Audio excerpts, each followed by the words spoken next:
Selamat siang Mas Eras, ini saya review laporan KP-nya ya. Jadi nanti untuk hasil reviewnya akan saya share di WhatsApp. Oke, kita lihat yang awal kemarin ya. Oke, nah ini Kaprodi. Ini Kaprodinya Pak Asep ya, bukan Pak Agus ya. Ini saya tandain aja ya.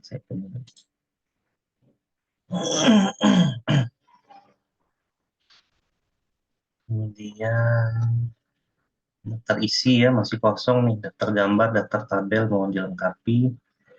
Daftar simbol, tabel. Nah ini kan daftar simbol ini kan bukan kita yang bikin langsung ya.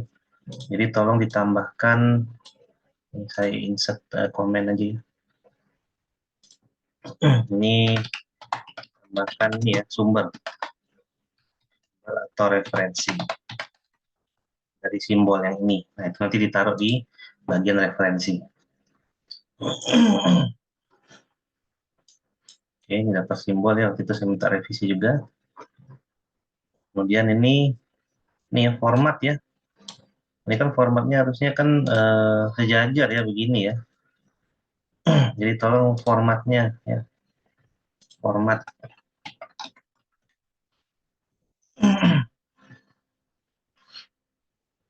Oke, masalahnya yang pertama ini sebenarnya nggak perlu.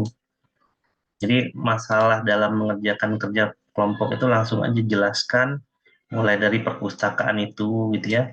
Terus ada di mana misalnya. Jadi ini lebih dirinci lagi.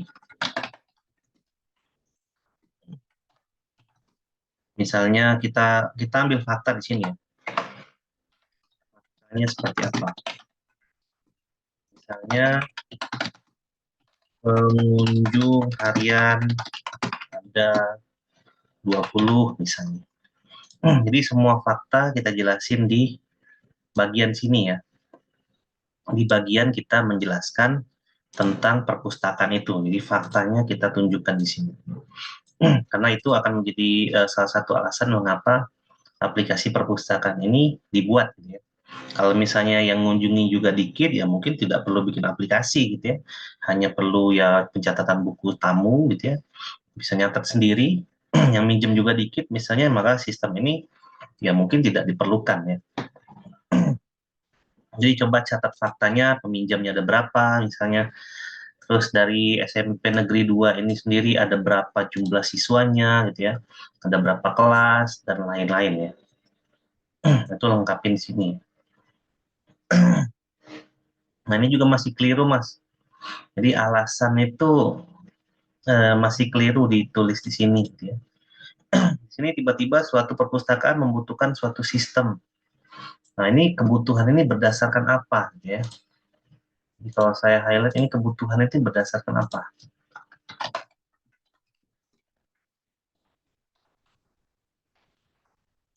Jadi kalau kita membuat aplikasi itu kebutuhan itu adalah dari penggunanya. Penggunanya butuh aplikasi atau tidak gitu ya. Jadi bukan alasan tiba-tiba ada perpustakaan butuh sistem, enggak. Misalnya kita contohin aja, ada rental komik ya, kalau zaman dulu itu, nah itu nggak pakai sistem, dia nyatet aja biasa. Ataupun mereka menggunakan sistem ya pakai Excel aja nyatetnya gitu, jadi kita nggak perlu bikin. Jadi ya seperti yang saya bilang kemarin kan, apa alasan kita bikin aplikasi ini, sedangkan aplikasi yang di luar sana itu banyak yang gratisan yang bisa dimanfaatkan gitu, untuk mengatasi masalah-masalah user. Nah ini nggak ada hubungan dengan keakuratan data tinggi juga gitu ya. Jadi keakuratan data tinggi itu ya tergantung, misalnya yang mengakses si perpustakaannya cuma 10 ya pasti nggak pakai sistem juga akurat datanya ya. Nah, ini masih keliru ya kebutuhan. Coba gali kebutuhannya dengan mendatangi langsung ya di tempat kerja praktek itu, sebenarnya apa kebutuhan yang mereka inginkan ya, yang mereka butuhkan dari pemanfaatan aplikasi yang dibangun. Nah, masalah kerja praktek ini ya masalah-masalah mengenai hasil wawancara ya. Jadi ini tuh adalah hasil wawancara. Nah, nanti hasil wawancaranya hasil wawancara. Nanti hasil wawancaranya gitu ya, dilampirkan. Terus jangan lupa nanti ditandatangani sama user ya, bukan Pak Rudi ya. Nah, Pak Rudi itu kan pembimbing lapangan saja, dia belum tentu sebagai user ya. Yang diinginkan di sini adalah sebagai user. Atau kalau Pak Yudi memang user, ya dia user bagian apa? Di dalam perpustakaan itu dia terlibat apa? Nah, itu boleh gitu ya. Kalau untuk batasan ini bisa batasan dari teknologinya aja gitu ya. Lalu tujuannya bukan untuk merancang dan membangun sistem gitu ya. Tapi untuk memenuhi kebutuhan dari user yang diwujudkan sebagai suatu perangkat lunak gitu ya. Oke, landasan teori ini. Nah, ini tolong disesuaikan ya formatnya. Kalau ini kan menggunakan format apa nih gitu ya. Ini menggunakan format apa gitu ya. Ini cek dulu ya apa kata IEEE atau gimana gitu ya. Karena ini beda-beda nih. Kalau saya lihat nih ada yang pakai kurung siku gitu ya. Nah, ini ada yang tidak ada apa? Tidak ada referensinya. Jadi ini tambahin juga definisi ini referensinya oleh siapa gitu ya. Referensi ini oleh siapa? Bisa dicari di buku atau di paper-paper penelitian lah, gitu ya, itu bisa. Ini kan masih banyak nih, gitu ya. Masih banyak hal-hal yang ada statement terhadap tinjauan teori, tapi tidak tahu itu perkataan siapa. Kan nggak mungkin ini perkataan kita, gitu ya. Ini pasti perkataan orang lain. Oke, nah ini ya formatnya disesuaikan. Terus spasi ya, ini spasinya tinggi banget ya, ini jangan copas ya. Jadi nanti di akhir dokumen harus dicek Turnitinnya, apakah laporan KPI ini copas dari yang ada di internet atau tidak ya. Jadi untuk apa plagiat itu dibatasi 30% ya, jangan lupa. Nah, ini kan beda banget nih. Ya, ini spasinya ada berapa nih? Ya. Ini kita cek spasinya. Nah, ini spasinya 1,5 ya. After 10 before 0. Nah, kalau ini berapa nih spasinya? Nah, multiple ini nggak ada. Ini before 4,8, after 0. Ya. Jadi ini beda banget spasinya. Ya, ini kayaknya kamu copy paste gitu ya. Tapi saya nggak tahu copy paste dari mana dan ini jangan gitu ya. Dihindari. Saya nggak tahu yang copy paste itu apakah ada di sini atau yang di atas ini ya. Jadi hindari kopas ya. Jadi di sini hindari copy paste. Apalagi nggak ada referensinya gitu ya.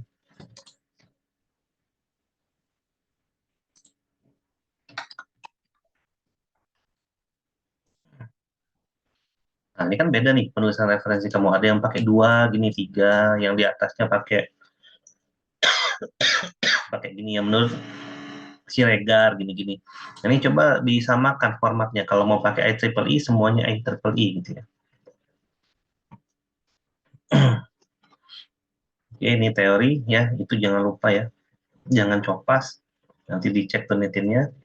Dia latar belakang di sini. Visi misi, struktur organisasi SMP. Nah, sekarang ini struktur organisasi SMP-nya. Ditambahkan juga struktur organisasi perpustakaannya. Kita mau bikin perpustakaan, maka kita fokuskan di struktur organisasi perpustakaannya.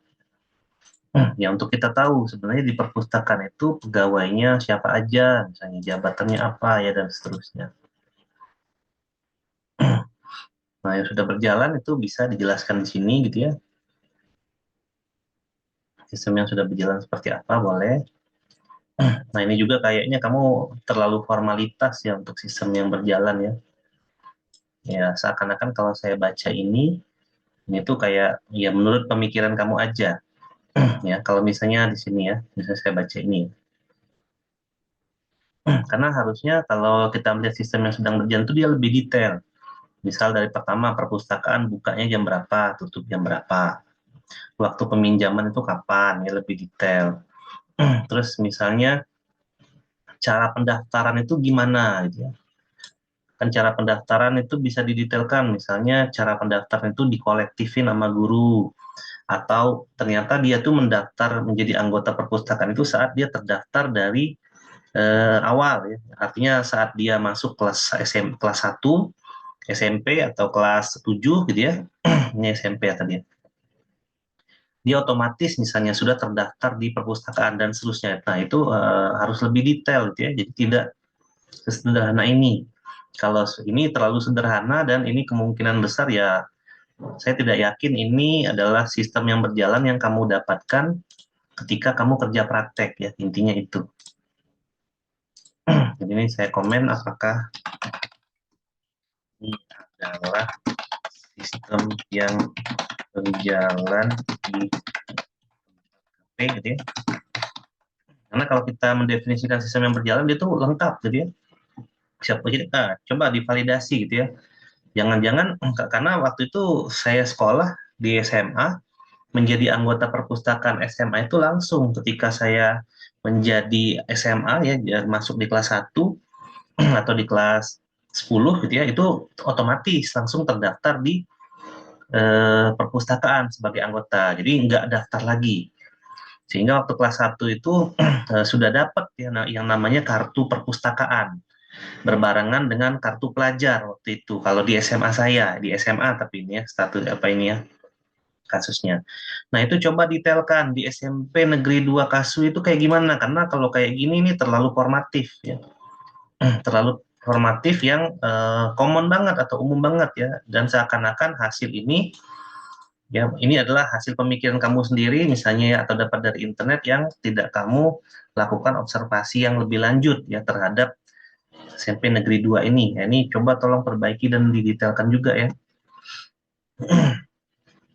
Nah, di sini kalau saya lihat cuman ada petugas dan anggota. Nah, petugas ini apa aja? Karena di perpustakaan itu nggak mungkin dia cuma petugas doang, berarti ada kepala perpustakaan. Ya, terus nggak mungkin istilahnya itu petugas gitu ya. Kalau di perpustakaan itu namanya pustakawan. Nah, petugas. Petugas ini apa gitu ya? Karena istilah perpustakaan ini istilahnya pustakawan ya. Pustakawan.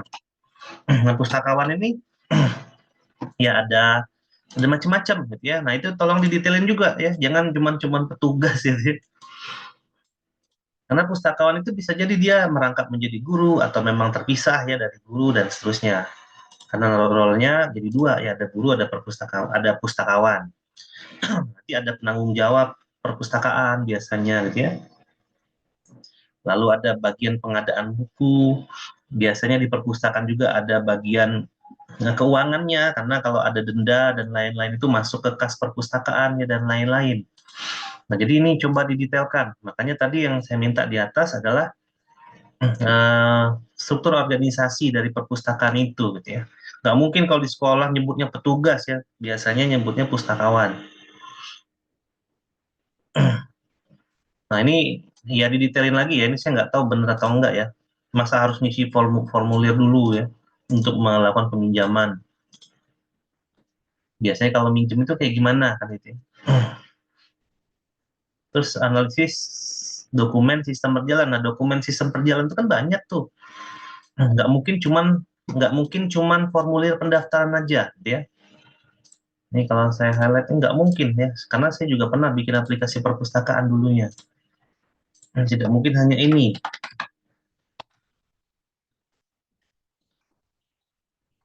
Ya, kartu peminjam biasanya, oke, dan lain-lain. Jadi ada kartu peminjam biasanya yang dicatat di situ. Kamu minjem hari apa, buku apa aja, tanggal pinjam tanggal berapa, tanggal kembali tanggal berapa, kemudian ada tanda tangan dari petugasnya. Nah, itu biasanya itu. Nggak cuma ada formulir pendaftaran, jadi ini tuh masih kurang ya untuk analisis dokumennya. Coba cari tahu lagi ya. Jadi itu harus didetailin Mas. Jadi nggak bisa kita sembarangan bikin aplikasi sesuai dengan kemauan kita. Karena aplikasi ini ditujukan untuk user gitu ya. Ini apa ini? Proses evaluasi proses bisnis. Apa ini? Nah, ini tolong pisahkan per modul ya. Jadi kalau mau evaluasi proses bisnis itu kita lihat dari proses bisnis yang lama. Jadi modulnya apa aja nih saya komentarin ya. Modulnya apa aja? Modulnya apa aja? Misalnya ada pendaftarannya gitu ya. Terus ada pinjaman dan pengembalian misalnya. Kemudian ada pengadaan ya dan lain-lain. Jadi ini didetailkan ya. Terus tidak perlu melakukan login ya. Karena kalau evaluasi proses bisnis itu ya kita tidak sedang membahas tentang sistemnya. Nah, kebutuhan pengguna ini didapatkan dari hasil wawancara ya. Ini didapatkan dari hasil wawancara.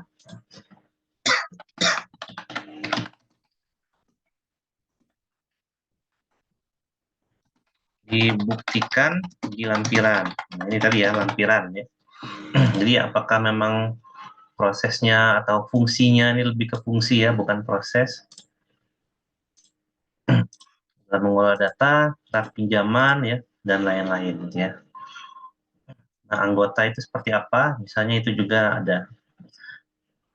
Nah, kalau misalnya anggota ini kan kamu tidak deskripsikan sistem yang berjalan itu anggota itu seperti apa. Kalau anggotanya guru gimana gitu ya. Jadi kalau saya ini komen gitu ya. Anggota ini bisa jadi siapa? Siapa aja? Siswa dan guru. Karena bisa jadi guru juga menjadi anggota ya dalam perpustakaan. Karena guru juga boleh minjem buku kan gitu ya. Nah, di sini tidak terdeskripsikan di bagian analisa. Dan saya yakin begitu tidak terdefinisikan di bagian requirement atau analisis requirement ini, itu pasti tidak kamu definisikan juga di bagian desain. Kita coba lihat di bagian desain, biasanya itu akan tercermin dari penggambaran use case diagram ya. Nah kan cuma ada dua, ini bisnis aktor ini nggak perlu ya, ini nggak perlu, karena kamu juga gagal mendefinisikan aktornya, jadi ini nggak perlu. Saya kuningin aja ya. Coba kita lihat. Nah, benar kan? Anggota yang kamu maksud itu siapa gitu ya? Di sini ya. Kalau guru gimana? Boleh nggak minjem gitu ya? Kan boleh aja guru minjem. Misalnya dia butuh buku paket untuk dipinjam gitu ya, untuk dia bikin soal, atau memang dia butuh buku apa untuk dia pinjem gitu ya. Nah ini bagaimana ya, definisinya? Jadi anggota ini tidak terdefinisikan dengan baik siapa saja. Petugas pun tidak terdefinisikan dengan baik karena saya bilang tadi ada pada pustakawan, ada penanggung jawab perpustakaan, ada bendahara dan lain-lain. Untuk use case ya, jadi use case itu tidak terdefinisikan dengan baik gambarannya karena salah requirement ya di sini.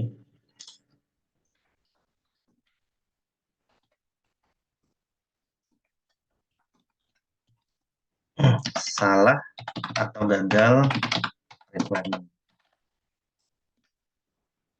Jadi saya minta ini coba requirement ulang gitu ya. Coba detailkan untuk anggota dan petugasnya siapa saja. Kemudian fungsi-fungsinya juga siapa aja apa aja gitu ya. Di sini juga penggunaan include ini salah ya atau keliru. Coba cek include itu apa. Lalu cetak kartu anggota tuh nggak kayak gini ya. Kalau kayak gini kan bacanya beda. Ya, kalau use case itu kan kita tahu ada yang namanya use case base atau base use case, ada sub use case. Kalau yang langsung berinteraksi dengan petugas itu adalah base use case atau use case utama. Nah, kalau kayak gini, ini agak aneh gitu ya. Kalau mau kelola kayak petugas nih, kalau mau misalnya kalau mau lihat data pengguna dia harus cetak kartu anggota dong, ya karena include kan di sini. Terus kalau dia mau tambah data pengguna dia harus cetak kartu anggota. Kalau dia harus hapus dia harus cetak anggota, kalau dia mau edit dia harus cetak kartu anggota. Kan aneh gitu ya.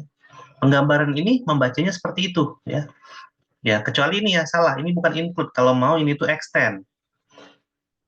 Ya extend. Tapi ini kalau di include dan didefinisikan secara harafiah dengan apa yang kamu bikin gitu ya di sini, maka untuk melakukan cetak kartu untuk melakukan hapus pengguna harus cetak kartu anggota. Berarti ya harus ngapain aja di sini harus cetak kartu anggota. Nah, itu artinya.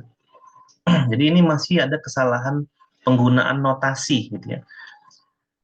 Dan kesalahan penggambaran ya. Tapi notasinya udah benar ya, udah sesuai dengan referensi yang ada di atas. Oke, nah di sini skenario misalnya, skenario login. Di sini ada login, ada, gitu ya, ada login. Kita cek skenario login. Berhasil masuk di sistem. Nah, terus hanya username dan password. Kalau dia lupa password gimana?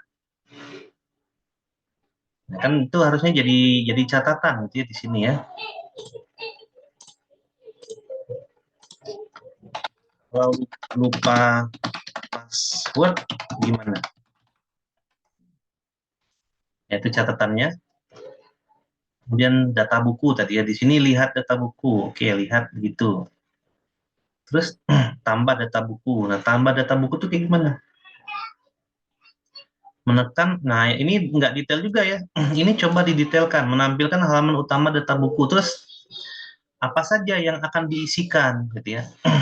Misalnya ada ID buku dan seterusnya. Dan dibikin catatan di sini untuk sistemnya. Sistem akan mengenerate otomatis ID buku misalnya gitu ya. Nah, ini tuh terlalu formal. Terus tiba-tiba menekan tombol kembali. Terus ini juga skenario eksepsinya ini juga keliru gitu ya. Kan gagal dalam menambah buku itu kan banyak ya ceritanya ya. Sini kalau saya highlight kegagalan, skenario kegagalan ya. Misalnya data yang dimasukkan tidak sesuai, kayak gimana? Atau dari format yang kita harus isi. Misalnya data buku itu kita setting 40 karakter, sementara kita masukin 50 karakter, itu kan berarti juga bisa gagal gitu ya. Jadi tidak cuma menekan tombol kembali aja, ya. Jadi tidak cuma menekan tombol kembali saja. Nah, ini terlalu normatif ya, ini terlalu umum. Ya, kalau kamu membuat seperti ini memang keyakinannya rendah. Kamu melakukan requirement secara detail gitu ya. Jadi ini requirement secara detailnya itu orang itu nggak percaya kamu melakukan requirement lah intinya. Karena desain yang kamu gambarkan ini terlalu umum ya, terlalu formalitas. Oke, itu masalah CRUD ya, CRUD buku. Coba kita lihat nih masalah hapus misalnya. Alternatifnya tombol kembali lah. Ini kan skenario hapus ini kan fatal ya. Skenario paling fatal nih ya.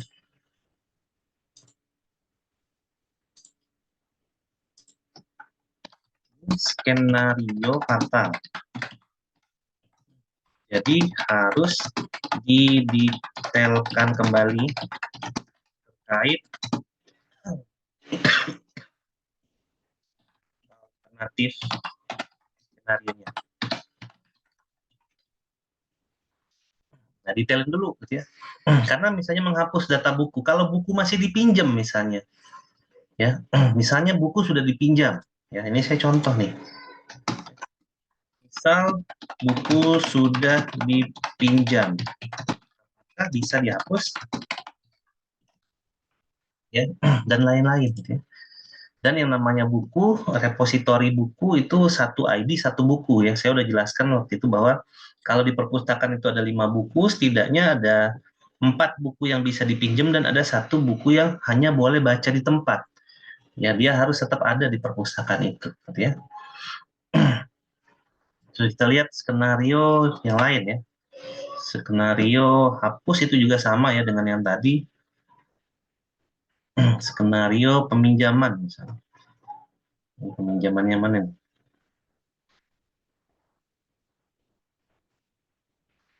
Oke. Tambah data pengguna dilakukan oleh petugas. Nah, makanya ini ya. Apakah kalau di otomatis misalnya memang petugas yang nambahin, tapi berdasarkan data apa gitu ya. atau misalnya dikolektifkan pakai Excel, maka nanti akan ada menu untuk upload Excel secara kolektif misalnya. Jadi ini terlalu umum banget ya nih, skenario peminjaman. Menampilkan informasi peminjaman doang gitu ya. Kan peminjaman ini kan banyak batasannya gitu ya. Ini kalau saya komen di sini ya, peminjaman banyak ya batasannya. Misalnya jumlah maksimal peminjaman.